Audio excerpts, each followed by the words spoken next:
Hi, Savvy Parents. This is Shannon McNulty, and today I have with us Simon Brady. He's one of our Savvy Parent experts, and he has contributed some great articles on all kinds of issues from liability insurance to what other kinds of articles?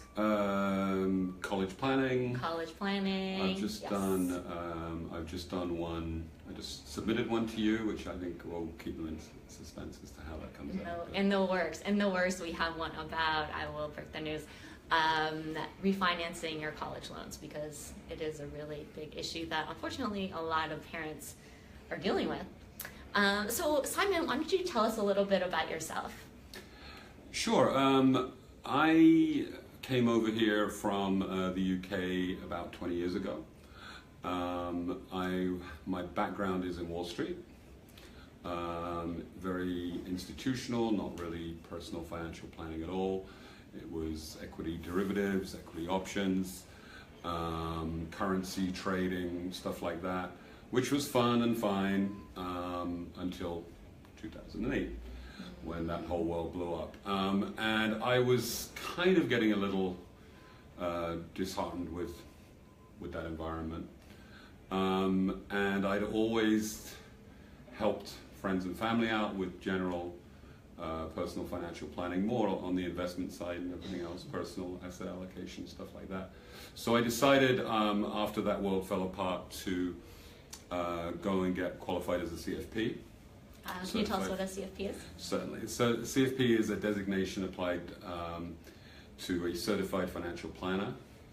And it's different from perhaps the traditional view of an investment manager or of a wealth manager. The CFP education, which took me about 3 years to complete, covers a very wide range of things, from estate planning to taxes to insurance. Investments obviously is a big part of it. Retirement planning, college planning, debt management. It's an extremely broad curriculum that you have to pass. Can you tell us the difference between financial planning and wealth management? Is there a difference there? It's interesting. There's no regulation on who can call themselves anything. Anyone can call themselves a financial planner, or anyone can call themselves a wealth manager.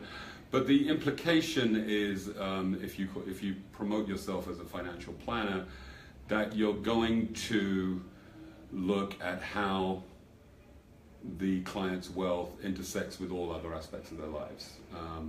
If you hand over $100,000 to an investment manager, they're going to sit and focus on that $100,000 and do whatever they can to grow it. A financial planner will ask, well, what does this $100,000 mean to you? Is it $100,000 out of $5 million that you've got? Or is it $100,000 all you have in the world? In which case you treat things very, very differently. And do you have an estate plan? What happens to this $100,000 if you die? And what are your views about retirement? Are we going to have to grow this $100,000 with a 25-year time horizon, or do you need it in the next 5 years? So that's really sort of the difference in approach between the financial planner and so the kind of wealth manager. Integrating your goals, your life goals, into your investment management and sort of marrying those two. Yes, exactly. Which the wealth manager doesn't necessarily feel the obligation to do. You're just giving him the money to do his best with. Yeah. And how that fits into your life is not really of concern to him. Okay. So, so you said something that is pretty disturbing. I think that anybody can call themselves a financial planner, a financial advisor, wealth manager. So how do people know that they are getting somebody, that they're talking to somebody who has any kind of qualifications to handle their money or to give them financial advice? Well, I said you can promote yourself as a financial planner, financial advisor, wealth manager, investment manager, which is true. What you can't do, of course, is say you've got a designation when you don't. So I think the first place to look would be designations. CFP, Certified Financial Planner, is going to definitely make the client comfortable that this advisor has a very rounded approach to financial planning. He's not just an investment manager. He's not an insurance broker posing as a financial advisor, which you see a lot of. So the CFP designation is a good one to look out for. There are others. CFA would be somebody who has specifically worked in the investment side of things. So I would look at designations first, but the real key to lifting the hood on how a financial advisor will work with you, we'll probably talk about this a little later, is you need to find out how they're compensated. And that's the real key. Are they compensated on commission? What is their role or their obligation to you in terms of acting in your best interests? Okay. So first we want to look at, do they have any qualifications, Yes. right? Are they just some hack off the street who's Right. like, oh, I'm just going to start being a financial advisor and I have no qualifications to do that. So you want to look at their background, right? And maybe get references to make sure this person, is somewhat legit. At least they've worked with other people who've been happy with them. Where did they go to school? Those types of things. What degrees do they have? And then also, do they have any particular credentials like the Certified Financial Planner, the CFP, the CFA? Those are credentials that are really helpful in terms of they really demonstrate that some kind of expertise in financial planning and financial management. And then you want And I would, sorry to interrupt, but I would interject Sure. at this point. If they are claiming to have a history of having done this for a firm, you can go to the FINRA website or the SEC website, and you can establish a regulatory history on these people from there. It's Okay. really just a matter of putting a name into a search engine. Okay, great. So that's really important that you want to go to. Is it like FINRA? What is the? It's Broker Check, I believe, Okay. is the FINRA one. Broker Check. .com. I think it is literally Okay. brokercheck.com. Brokercheck.com. But if you don't see your broker, you don't see the guy in there, don't fret, because there's a separate regulatory authority, which is the SEC, and I don't know off the top of my head what the SEC website is, but it has a similar checking facility. Okay. Personally, I will not appear on FINRA because I'm regulated by the SEC. But on one of those two websites, and then if there are complaints against that advisor, if there's been judgments brought against him, anything in his regulatory history will be brought up. Okay, so that's really important. You want to make sure that they don't have any kind of, malfeasance or Exactly. anything like that, Exactly. that they've been disciplined for. Okay, so if you can't find them, you can ask, like, where do I find you? I thought that I'm supposed to find you on Yes. Broker Check, or maybe they're under a state regulatory regime or something like that. But they should be somewhere if they're going to be giving you financial advice. If they're not on there, then what they are essentially is what you might call a money coach, which is somebody who's just read a couple of books and hung a shingle out and said, "I'll help you manage your money." And you really should avoid people like that. Okay, good to know. Okay, and so then we check the credentials, and this person seems to pan out. And then you want to look at what is actually their role, like what type of advice are they giving you? Are they just giving you investment management Right. advice? Are they giving you holistic financial planning advice? So that is something, and I want to talk a little bit more about this distinction between financial planning and investment management, because it's not that investment management isn't important, it's just that it's a piece of the puzzle. And so investment management, we're really talking about like what stocks to pick, or what mutual funds are you going to invest in, or what kind of index funds are you going to invest in. So those types of things are really focused on what assets that you're putting your money into to grow it, whereas the financial planning process is more holistic in terms of how is that investment process going to fit into your life goals. Like, do you want to buy a house in 5 years? How are you going to get there? Should you refinance your mortgage? Is that a good idea to do? So those types of things. So the investment management part is part and parcel of the broader financial planning process. It's a piece of the puzzle, as you said. Okay, great. So, so we've checked credentials. We find this person on Broker Check or SEC. They don't have any disciplinary records. we think we have a good rapport with them, they seem friendly, our friend uses them, so we think that, maybe it's a good fit. What's the next step? The next step really is, in an ideal situation, and this is not always possible because of geography, you should sit down with them, because this role from the advisor perspective, what you need to get across to a client, and very, very quickly, is that you are trustworthy. The competence, I've heard it described, it's 80% trust and 20% competence in terms of what you have to display to the client in the opening, call it hour.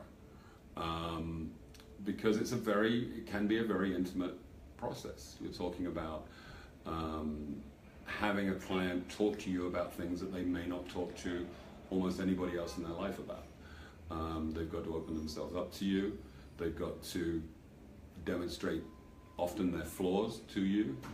And no matter how clean their SEC record is, no matter how long they've been doing this job, or how competent they appear to be, or whatever designations they have, if you're not comfortable opening yourself up to this person, or you do not feel that you will be comfortable in the upcoming process, that's probably not the advisor for you. It's not a good fit. So they might be completely competent, but it's just not somebody you feel comfortable with. Right. And I think you need, it's very fluffy, it's very touchy-feely, but it's actually very relevant. It's a very intimate process between people who are usually complete strangers prior to that. Yeah, So, because the financial planning process is, like you're saying, there's a lot of very personal information that comes into play. So, we might be talking about, well, first of all, just talking about your money in general. I mean, I think a lot of people don't even want to talk about their money to somebody because maybe, they don't have enough money saved in this, so they're embarrassed about that. Maybe they have a lot of credit card debt or student debt, and or maybe there's, family issues that, okay, I need to help my mom out, and that's kind of personal. She's going through a hard time. So things like that, or I have a child with special needs. So those things that can be really personal. So I think it's really important to have somebody who you can trust and feel comfortable sharing that kind of information, and somebody who's not going to judge you, I think, is really important. it's very important, and I think there was a survey where they talked to people who did not use financial planners and asked them essentially outright why they did not use financial advisors, and the number one reason was embarrassment. That's so interesting. They didn't want to go and lay themselves out in front of this stranger who they felt was going to judge them. Yeah. So it's my role, and the role of anyone trying to grow their business as a financial planner, to allay those fears as quickly as possible. Yeah, so you shouldn't feel that you shouldn't get a financial planner or a financial advisor because of whatever financial circumstances you have if you're embarrassed. And in fact, if you are having financial problems, then it's even more reason that you want to hire somebody. I know that's been a case sometimes when I've referred people to Simon, that people have said, oh, I have this issue, and I need help with it, and it is something that you don't want to share with anybody, but so you want to make sure that it's a person that you feel comfortable with, but don't let that dissuade you from getting help, because those are often the times where it's most important to get some help. And bear in mind, there, just as in Shannon's profession, in my profession too, there are very, very strong obligations of confidentiality in what we do. Right. So that's a good point. And that's also particularly another reason why it's important to have somebody with some kind of certification or credentials. Right. CFP or the CFA or something like that. Or they're regulated by some kind of body, or FINRA or something like that, where they have an obligation of confidentiality, whereas somebody like a money coach or something might not. Doesn't have that at all. Doesn't have any. I can be sanctioned for, as can these other people, I can be sanctioned for breaking that confidentiality. Okay. Okay, so your secrets are safe, should be safe with your financial advisor, so you should feel free to talk to them about anything. What are some of the reasons why parents need a financial advisor, what are the reasons why you see people coming to you with issues that they have? Shannon, I think the most common problem, actually, usually somebody comes and puts themselves in front of me because of a particular catalyst. Okay. It's not something that people have on their to-do list to meet a financial planner. Usually something has pushed them. Either it can have been a change in circumstance, it can be, can actually be some kind of anniversary. Like people, I get a lot of people on their 30th birthday for some reason look back and say, oh my God, I haven't set myself up. But the real biggest issue I see, and I do work, I perhaps should make this clear, my target demographic, the demographic I work most closely with is people in their 20s, 30s, and early 40s. So that's a lot of our audience, people exactly. who have kids, just starting their families or even thinking about starting families. Exactly, and that is often one of the catalysts. You know, just had kids. Yeah. Or I've just read an article about how much college is going to cost.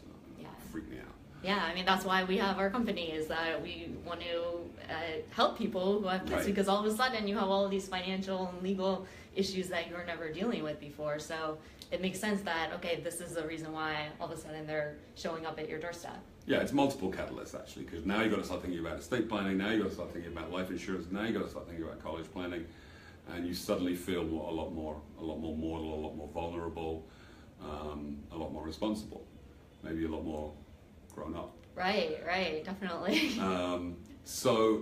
But the biggest problem that I see when they come to me is a lack of financial organization. Okay. It's I can't call myself a financial organizer because it sounds horrible, but financial planning can only really be done in an organized environment. Mm-hmm. And if people have 401ks from a job from 10 years ago over here, maybe not, I'm not sure. Do you have any disability insurance at work? Well, I don't really know. Mm-hmm. Or I've got an IRA over here, or Aunt Betty left me $10,000 in this account over here. And when you try to gather the data, if you like, for a financial picture, these people are, in many cases, utterly disorganized. And you've got to remember, in many cases with parents, you've had two people who are utterly disorganized who've now commingled their disorganization into one unit, which compounds it all. And then you introduce a kid into the equation. So very often the first couple of months is for me with a client, particularly young parents, is consolidation and gathering a unified picture of what their finances look like. Maybe he has an insurance policy and she doesn't, or he's got a 401k at his job and she doesn't, or she's stay-at-home mom, or he's whatever it may be. I think that's a great point, because it's something that I see as a lawyer, as a estate planning lawyer in my practice as well, is people come to me, especially a lot of parents, and I ask them, this is the first time, I ask them what their assets are and what they have, whether they have life insurance, disability insurance, and often this is the first time they're even really thinking about that and thinking, oh geez, I need life insurance, or I didn't even know I had this, I have no idea what my assets are, I don't know, or I have no idea what's in my 401k, which, a lot of people just don't. If you're not really paying attention to it, you're just, maybe you are putting enough money away, and you're just thinking, okay, I'm just putting money away, but you didn't have sort of what you were talking about, a catalyst, like you said before, to be like, oh wait, how much do I need for what it is that I all of a sudden I have these things that I need to achieve, and I need to make sure that I have enough money to do that. So being financially organized is really important. Really. And it's something that, you can do on your own as well, if you're not ready to see a financial advisor, but a financial advisor can definitely help you with that. And I think that's one of the most important things, at least initially, that advisors help with. Definitely. I mean, there are means where you can consolidate at least an idea of where your assets are. You can use a site like mint.com or whatever it is to give yourself a picture. But the fact is, in many cases, the assets are scattered, and it makes it very, very difficult to figure out whether the assets are well invested. I mean, this account here may have a great asset allocation. This account here may have what on its own might be a perfectly good allocation as well. But when you combine the two, that may not be appropriate for you. And particularly when you're talking about young parents, there's so much life-changing stuff going on, and it can often include real estate as well as college planning, as well as life insurance, as well as estate planning and everything else. There's this time of people's lives where everything converges into a perfect storm of, and it can be overwhelming. And if you're not organized, you could mess each of these topics up and not be appropriately protected against risk in any of these areas. And I view that as a huge part of my role, is not to make you 8% instead of 6% on your investments. That's, whatever, who cares? It's to protect you, some cases from yourselves, in the case of something catastrophic happening. And that catastrophe can be anything from a job loss to a death to a health crisis it can be anything. And before we start tweaking the investments, let's get you covered against the bad things that can happen in life. Okay, that's great, because I think a lot of people don't think about those things when they're thinking about financial planning. They're thinking about, I need to make more money, I need to save for college, but a big part of financial planning is actually protecting against the loss of your income, so that there'll be a big barrier to you achieving those goals. So you want to make sure that you have enough insurance and that you are saving enough for the rainy days, so to speak. Exactly. So yeah, I think that's a great point.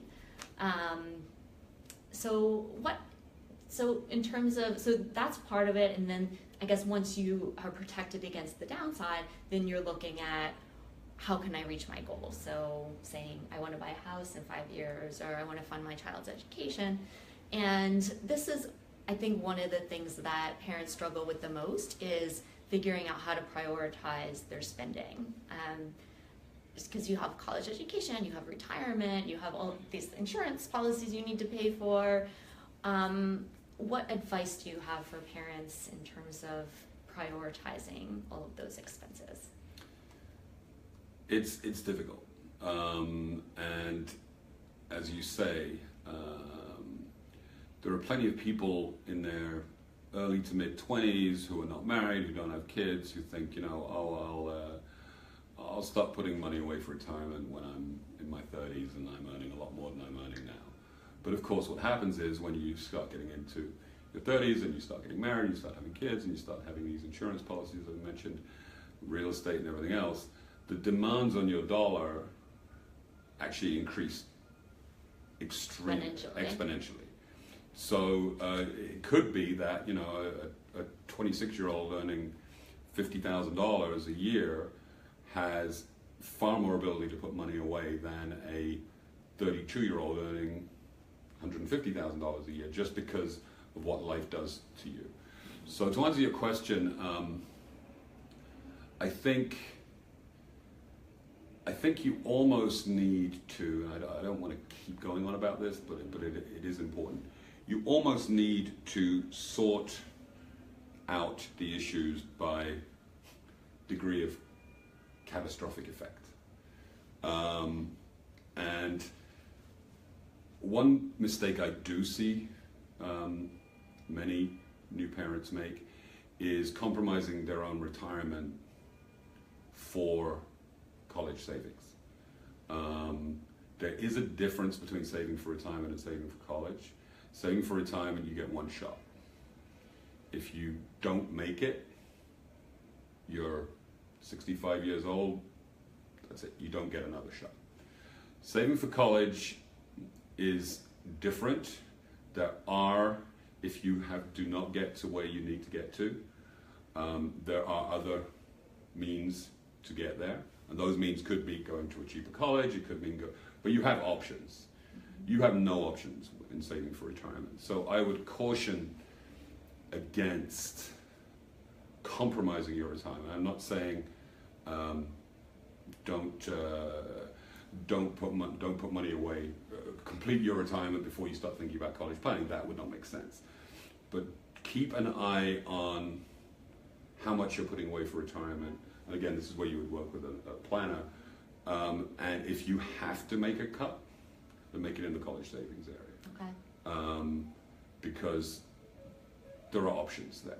There are no options with retirement. So they can always maybe your child would be eligible to get loans or grants or something like that. Maybe the scholarship's on the horizon.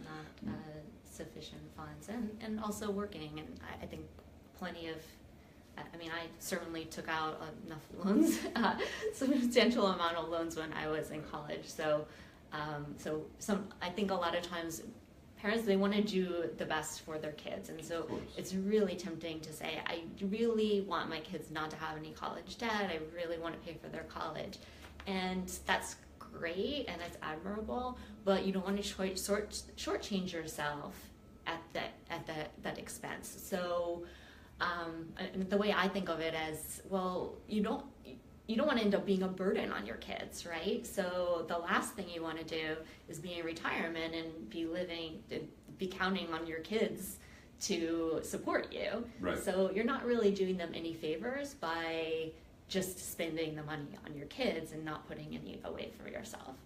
I think that's very important because, as you say, if they come out of college with no debt, and then they're going to spend all this money on looking after mom and dad who've completely sabotaged their retirement in order to make the first circumstance happen.